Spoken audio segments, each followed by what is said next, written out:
Abror Muxtor Alidan men faqat 3 kishini, Jasmin tamom bo'ldi. Internet portladi. Abror Muxtor Ali nihoyat sukut saqlashni to'xtatdi. Yillar davomida hammaning ustidan yozadi degan gap so'zlarga nuqta qo'yildi. U aslida kimlarning ustidan ariza yozganini tan oldi. Videoda shok yangiliklar. O'sha sirli 3 kishi kim? Ismlar ochiqlandimi? Jasminning taqdiri nima bo'ldi?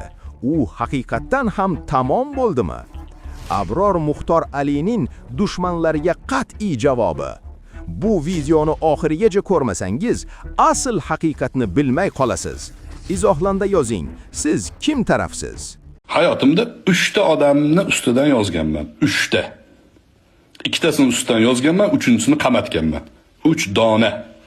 Bittasi Miraziz Bozorov. O'zbekistonda galoboylikni tarqataman, miting qilaman, xastimomga odam olib chiqaman degandida. Meni tek qilardi, meni haqorat qilardi. Shuni ustidan yozganmiz. Alhamdulillah o'rniga o'tkazdik. Ikkinchisi Jakuy ibn Tezak. 120-modda bilan qamaldi. Uchinchisini aytaveraymi? Uchinchi Jasmin haromi. Turkiyada bizni advokatlar uni ustidan ish olib borishdi va joyiga o'tkazishdi, qamashdi. O'zbekistonga kelsa, O'zbekistondan kutib turibdi uni, jazo kutib turibdi. O'zbekiston hali qadriyatlaridan voz kechmagan. Yordam kerak bo'lib qolsa, a'loy nega borib davolanib turadi. Sizga nima yordam kerak bo'lyapti? Doktorga yotib turarman, doktorga yetishmovchilik bo'lib qoldi. Qo'llarni bukilib qo'yamiz, nima bo'lib? Shunga dorilar oladi, davolanib banitaga yotib. 10 so'm bo'ladi, 5 so'm bo'ladi. Yo'q, gruppalarga tarqatib qo'yinglar. Bu dunyo foniy dunyo. Bitta odam xabarlar bilan qo'rqadi. Lekin shu bolaga bizdan bersak, o'sha bizdan pulimiz xabarlar bizga yengillik bo'ladi. Ukam uyam to'q ekani ancha. Savob. Ko'miraga pul yo'q. Ko'miraga pul yo'qmi deganim? Hammaga assalomu alaykum, hurmatli kuzatuvchilar. Barchamizga ma'lum, ijtimoiy tarmoqlarda keng tarqalayotgan oxirgi kundagi mavzu o'sha Turkiyadagi asli o'zbek Jasmin Trans qamalganligi bo'yicha bo'ladi. Endi buni biz nima uchun qamatdik? Avvalambor buni Turkiya davlati qamadi, qonuniy bo'ldi hammasi. To'g'ri, endi sponsorlik qilgan biza bo'ldik, yana bizning orqamizda yana bir ikkita akalar bor. Endi ular xohlashmadi ismligini aytishimni. Alloh rozi bo'lsin ulardan ham. Xo'p, demak sizlarga boshidan noldan tushuntirib beraman. O'zi aslida voqea nima bo'lgan, nima uchun bu qamalib ketdi, nima uchun advokatga nechta pul tikdik, nima uchun men Turkiyaga bordim, nimaga advokat bilan ko'rishdim. Hamma narsani hozir shu yerda bilib olasizlar. Bir 5 oycha oldin bir video chiqargan edim, esingizda bo'lsa, Nat Plus kompensatsiyasi bo'yicha Jasmin Trans Turkiyadan O'zbekistonga mol yorayotgan edi. Ya'ni o'sha preparat. Nat Plus kompensatsiyasini $150 sotishdi O'zbekistonda, $300 sotishdi. To'g'risi, men boshida hayron qoldim. Bizning sodda xalqimiz, bilasizlar, juda ham sodda xalqimiz ishonishdi. Bu bizani yoshartirar ekan, rakka davolar ekan, hattoki speed vichlarni ham davolar ekan deb o'ylashdi. Endi o'zingizlar bunday o'ylab ko'ringlar. Yoshartiradigan shunaqangi bir preparat chiqsa, unaqada dunyo prezidentlari, dunyodagi milliarderlar, masalan, Elon Musklar ular nima uchun qaryapti? Shu bo'yicha men o'zimni jurnalistik surishtiruvlarimni amalga oshirdim. Xo'p, bunda quyidagilar ma'lum bo'ldi. Ya'ni Turkiyada bu preparat, ya'ni Nat Plus kompensatsiyasi, Xitoyda ham bor bu narsa, bor yo'g'i $4 dan $15 ekan. Men bu narsani isbotlab internetga, ijtimoiy tarmoqlarga olib chiqqan edim.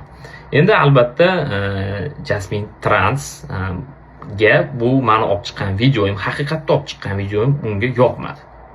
Va u har doimgidek o'zini o'sha yomon ishlarni qilishni boshladi. Ya'ni ijtimoiy tarmoqlarga meni rasmimni olib chiqib qo'ydi, har xil o'sha uyatsiz pornografik videolarni qo'ydi. Mana bu bunaqa bo'ladi deb o'zingizga ham ma'lum, hammani biron bir san'atkor bo'ladimi yo fohishaga chiqaradi. Agarda erkak bo'ladigan bo'lsa, uni geyga chiqarib obro'sizlantiradi, ya'ni ijtimoiy tarmoqlar bo'yicha. To'g'risini aytadigan bo'lsam, men ko'rganman juda ham ko'pchilikni o'sha geyga chiqarib qo'yayotganligi yoki fohishaga chiqarib qo'yayotganligi. Buni san'atkorlar ham juda ham yaxshi bilishadi. Bundan jabr ko'rgan odamlar O'zbekistonda juda ham ko'p. Menga kelganda to'g'risi men chidab tura olmadim. Yana bir ikkita okamiz borlar, ularning ismligini aytmayman, iltimos qilishdi, ismimni aytmagin deyishdi. Ular bilan hamkorlikda biz bir ish qildik. Bu narsani ochiq shunchaki qo'yib bo'lmaydi. Qachongacha O'zbekistonda bu trans hammani haqorat qilib olib chiqaveradi. U fohisha bo'lmasa ham yoki u o'sha gey bo'lmasa ham buni hammani oldida izza qilib, ommani oldida uni obro'sizlantiradi. Va bu narsaga to'chka qo'yish vaqti keldi deb hisobladim. Endi o'zingizga ham ma'lum, juda ham ko'p san'atkorlarni fohishaga chiqarib yuborgan, juda ham ko'p erkaklarni o'sha geyga, LGBTga chiqarib yuborgan. Bu narsaga chidab tura olmasdan biz oxiri ahd qildik. O'sha kapelnitsasini ham ko'rdik, Natplus kapelnitsasini ham bizani oddiy sodda xalqimizni aldayapti. Bu xalqimizni aldaganligi undan ham o'tib tushdi. Bir otaxon kapelnitsa olganlar va olamdan o'tganlar. Bu bo'yicha ham olib chiqqan edim. Jasmin Trans har doimgidek meni obro'sizlantiraman deb ijtimoiy tarmoqlardan pornografik videolarni olib, bu yoqda meni rasmimni qo'yib, meni obro'sizlantirishda davom etdi va men hamma narsani ko'rib, kuzatdim. Ijtimoiy tarmoqlarda mana o'zingizlar ham ko'rdinglar, bir otaxon olamdan o'tdilar. Aynan shu Natplus kapelnitsasini olganlaridan keyin O'zbekistonda olamdan o'tdilar. Bularning qizlari Dila ijtimoiy tarmoqlarda hali ular bilan prямой efir qilamiz. Ular boshida yo'q Natplus kapelnitsasi davolayapti aksincha deb bizga qarshi chiqqan edilar. Keyin biz ularga dalil isbotlarni keltirdik, ko'rsatdik. Mana shunaqangi narsa bo'lyapti. Bu aslida hech qanaqangi yoshartiradigan narsa emas yoki biron bir rakka davolagan narsa emas. Aksincha bu rakka o'stiraveradi. Otangizda o'zlarida rak bor ekan. Endi bu yana ham rivojlantirib yuborishi mumkin deb dalil, faktlar bilan isbotlab berganimizdan keyin Dila bu narsani to'g'ri qabul qildilar va biz Dila bilan birgalikda hamkorlikda ishlaydigan bo'ldik. Endi hamkorlikda deganda qanaqa u hamkorlik deyishlar mumkin? Men o'zim bilasizlar, u paytda O'zbekistonda edim, hozir Amerika Qo'shma Shtatlardaman. Turkiyadan bizga arizachi kerak bo'ldi. Men aytdim, siz bu yoqda arizachi bo'lasiz dedim. Biz bu yoqda sizni hamma advokatlaringizni pulini biz to'laymiz dedim. O'sha narsaga kelishdik, shartnoma qildik. O'zingizga ma'lum, men Turkiyaga uchib ketdim. Turkiyaga uchganimda Dilani o'zi bilan ko'rishdik, advokat bilan ko'rishdik. Advokatga hamma pullarni berdim. Qo'limizdan bor boshqa dokumentlarni ham borib topshirdik advokatga, vaziyatni tushuntirdik. Bu O'zbekistonda qilayotgan ishlar, O'zbekistonga minus qilayotgan ishlarni olib borib ko'rsatdik. Xullas, mashina bir deloni olib borib advokat qo'liga topshirdik, hamma vaziyatni tushuntirdik. Advokat o'zini shu so'ragan juda ham katta summa. Buni keyingi efirlarimda ham hali aytib o'tib ketaman. Dila bilan prямой efir qilamiz. Xullas, hamma pullarni ham, dokumentlarni ham topshirib keldim Turkiyaga. Bu bo'yicha o'zini hissasini qo'shayotgan yana bir marta aytaman, yana bir ikkita okamiz borlar, Alloh rozi bo'lsin bulardan ham.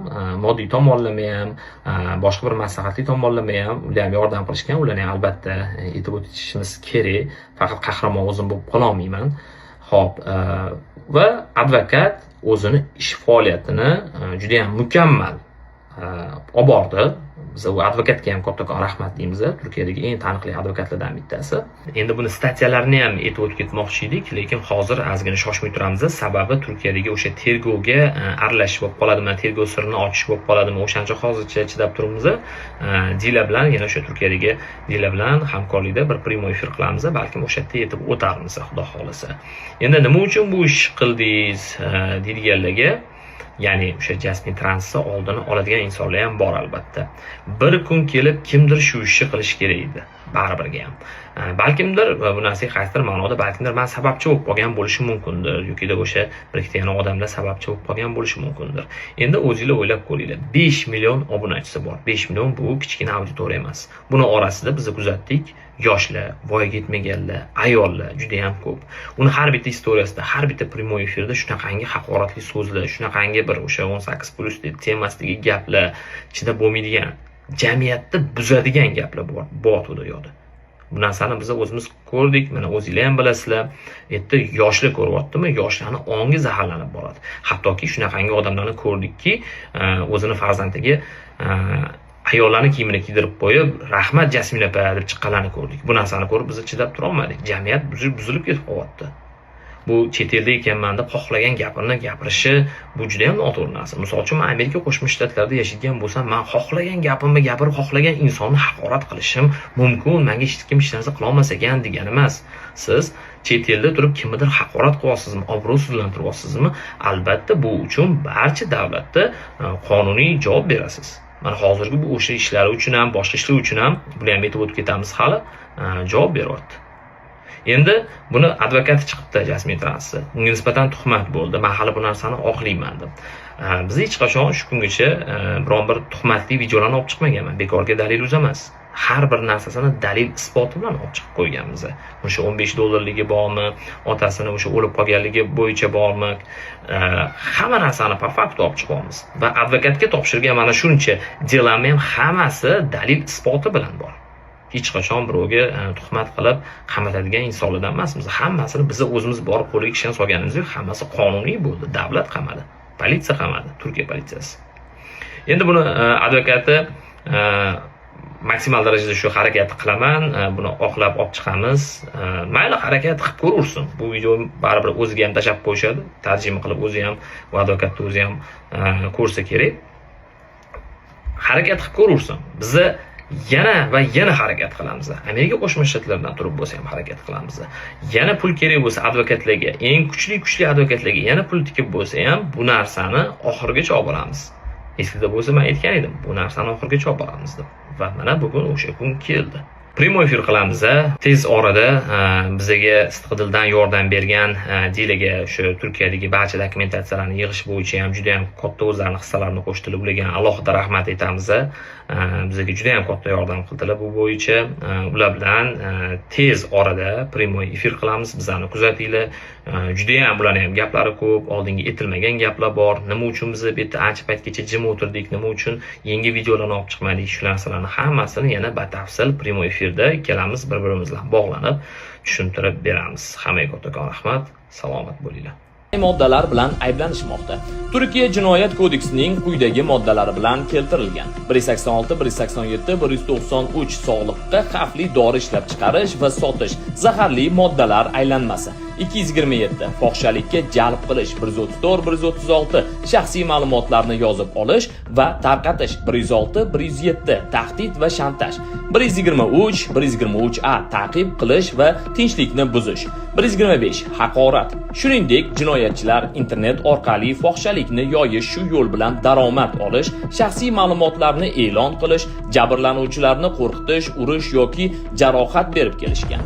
Bu ishlar jinoiy guruh tomonidan sodir etilgan. Ular faqat soxtadorlar emas, fohishalik bilan ham shug'ullanishgan. Instagram sahifalari orqali odamlarni ishonchiga kirib, aldab, tahdid qilib kelishgan. Jinoiy guruh 5 kishidan iborat bo'lganligi uchun sud hukmi 6 oydan 2 yilgacha cho'zilishi mumkin.